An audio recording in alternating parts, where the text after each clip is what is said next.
I was listening to State Representative Raymond Cruz last night, and Mr. Raymond made an interesting point, and you can kind of start here about the upcoming legislative session. He said, as a conservative, as a Republican lawmaker, he said, so much of what we do, despite our substantial majority, he said, so much of what we do is stop really stupid things from getting passed. What stupid things are a whole bunch of Democrats, higher taxes, more government regulation, whatever it happens to be?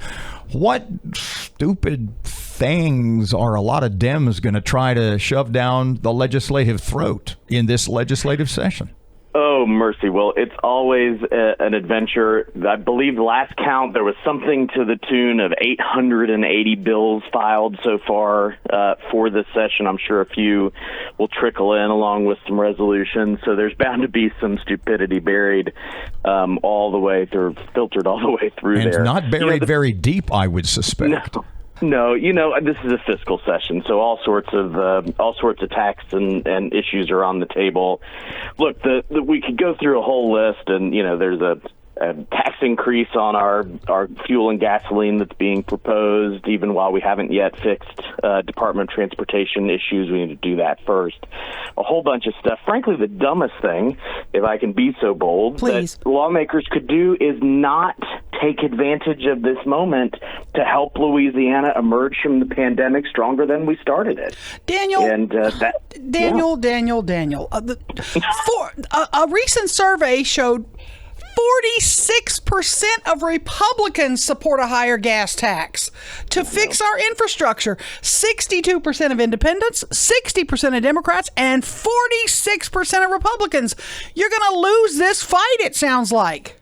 Well, they've tried it for a few years in a row, and we haven't lost yet. Here's my take on this is so many of our leaders and civic leaders have gone around trying to convince people raising the gas tax is the only solution to fixing transportation woes. You and I both know we've got big infrastructure problems here in Louisiana. We believe that. You believe that. Everyone believes that. We've got to fix the roads, but it starts with real reform to the system. Raising the fuel tax is just adding to a system that's been broken for a long time. It's a declining source of revenue. It's regressive on low-income families. It's a bad way to fund our infrastructure. It's the only way we've done it so far. There are better solutions out there, but it takes everyone coming together to say, let's just fix the problem, not just try to throw good money after bad.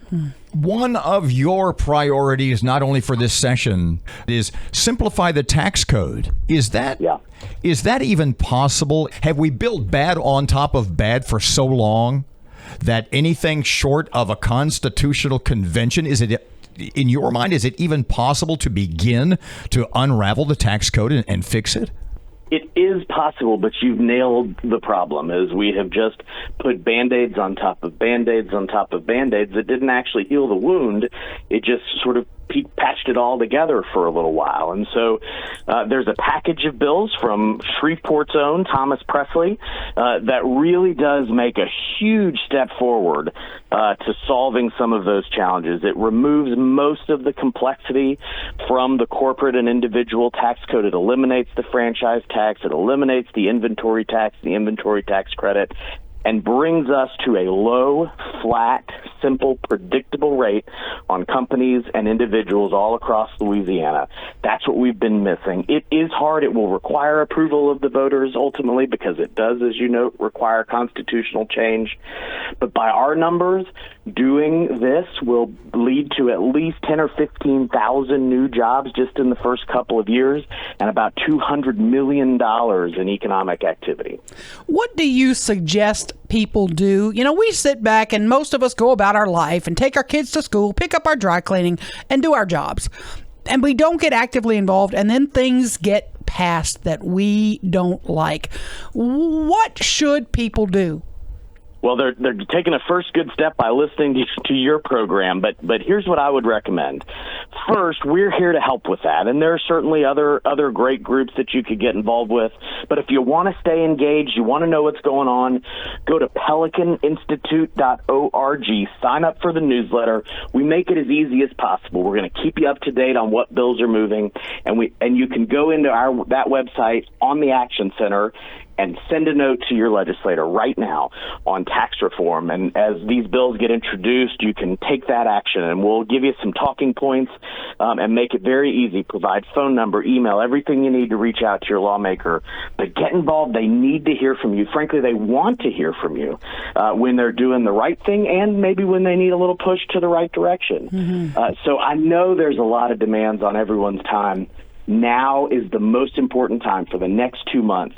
Get involved, get to know your lawmaker, pay attention to what's going on. Mr. Daniel, Republicans have a supermajority in the Senate. I think they're too short of a super majority, veto-proof majority in the House. Does that mean you are optimistic and expecting good things in this legislative session?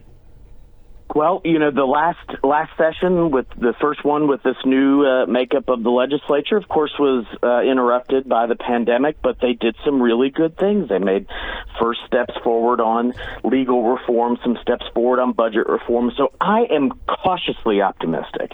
My conversations with leadership and with members all across the state, their hearts are in the right place. They want to do the right thing. They're going to hear from all the status quo lobbyists who want nothing to change, who benefit from the broken system. So the only way to counter that is for you and I to go and be the counterweight for that. And so I am optimistic, but it's going to take everyone coming together to make sure we get a number of these things over the finish line. Daniel Erspamer, Pelican Institute. Great stuff as always, sir. Hope to get you in town and in studio soon. Thank you as always.